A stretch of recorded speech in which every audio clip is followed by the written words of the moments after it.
আপনারা কেউ তো আমার মানুষ বলে মনেই করতেছেন না। কি যে শান্তি লাগতেছে আমার এখন। আমি বুঝতে পারিনি ওর যে খুব সব হতে চাইছে। আবিদা কই? পুরা বাড়ি তোরে খুঁজতাম, কোন জায়গায় ওরা পাইতেছি না। তোরা আবিদা কই সেটা আমরা কি জানি। তা আবিদাকে আমি আঁচলে বাইন্দা রাখছি। আমার বাড়িতে কেন আসছো? ও দেখতে আইছো? হ্যাঁ, তোমার মা বোনের অত্যাচারে আমার মায়াটা বাইচে আছে না মরে গেছে সেটা দেখতে আইছো? আপা, আমার মা আর আমার বোনের হইয়া আমি আপনাদের কাছে ক্ষমা চাইতে আসছি। আমি বাড়িতে আসছিলাম না আব্বা।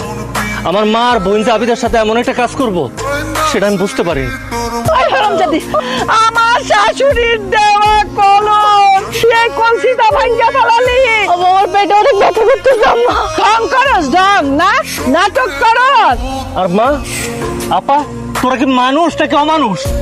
একটা মানুষ অসুস্থ হয়ে পড়ে গেছে, তোরা তারে উঠাবি তা না উল্টা তার কথা শুনাইতেছস? আইছে আমার পোলায় আইছে, বউয়ের প্রতি দরদ দেখে।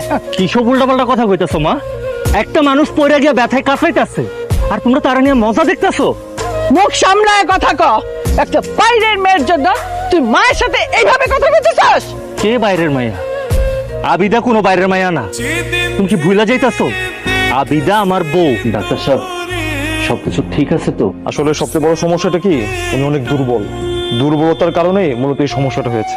তাইলে এখন কি করতে হবে ডাক্তার সাহেব?